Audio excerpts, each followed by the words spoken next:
quiet serenity of Forest Home Cemetery lies the mausoleum of Ernst Johann Lehmann, a German immigrant whose life story echoes the profound transformation of 19th century America.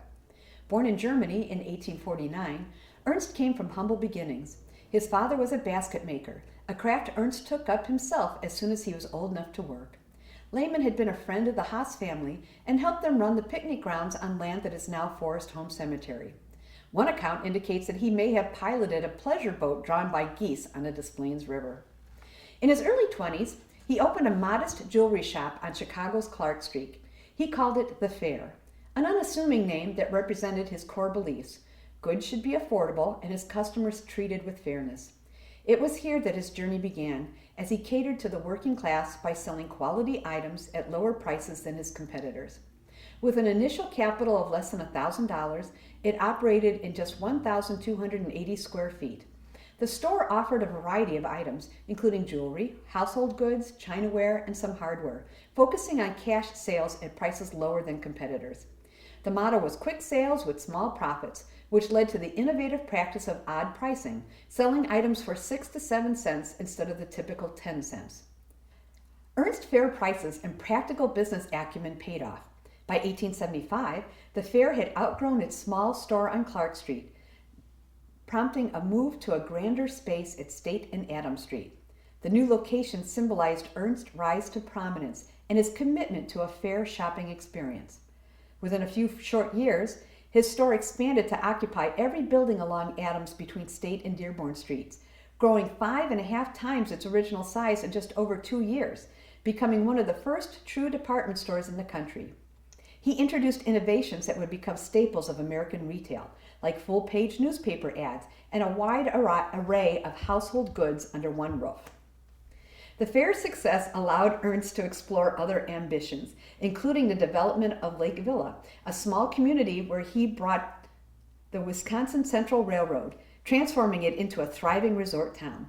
With this new venture, Lehmann not only gained influence, but left a lasting legacy. The Lehmann family became central to the area, building grand estates and creating jobs, with Edward John Lehmann's mansion still a community fixture today. In every venture, Ernst carried his dedication providing accessible luxury for all, a vision that ultimately shaped Chicago's retail landscape. In 1900, the fair generated annual sales of about $8 million and employed nearly 3,800 workers. By the 1910s, it had expanded to nearly 800,000 square feet of floor space and employed 5,500 people, making it one of the city's largest employers. But the pressures of success began to wear on him. By 1890, Ernst's behavior grew erratic. He became impulsive, buying horses or loose gems he'd carry in his pockets.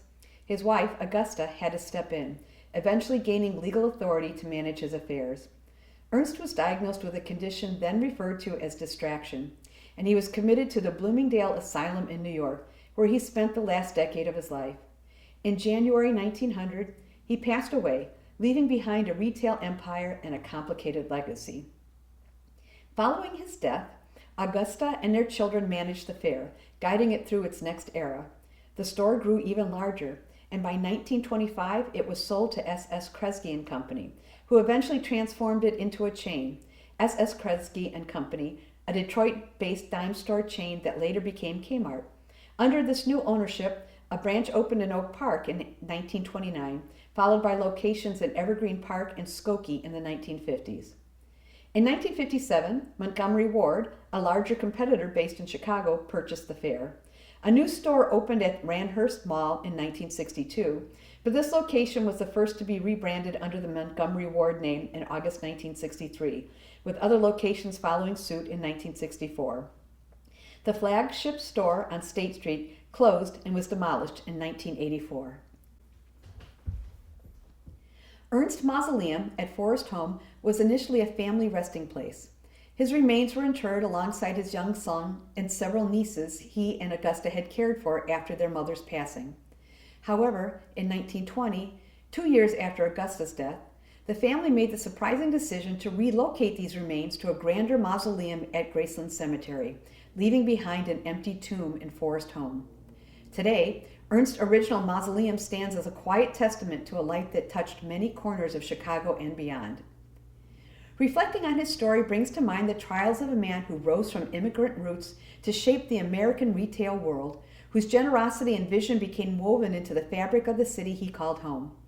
Ernst Johann Lehmann's story, with its triumphs and tragedies, still resonates, a reminder of the promise and the price of the American dream.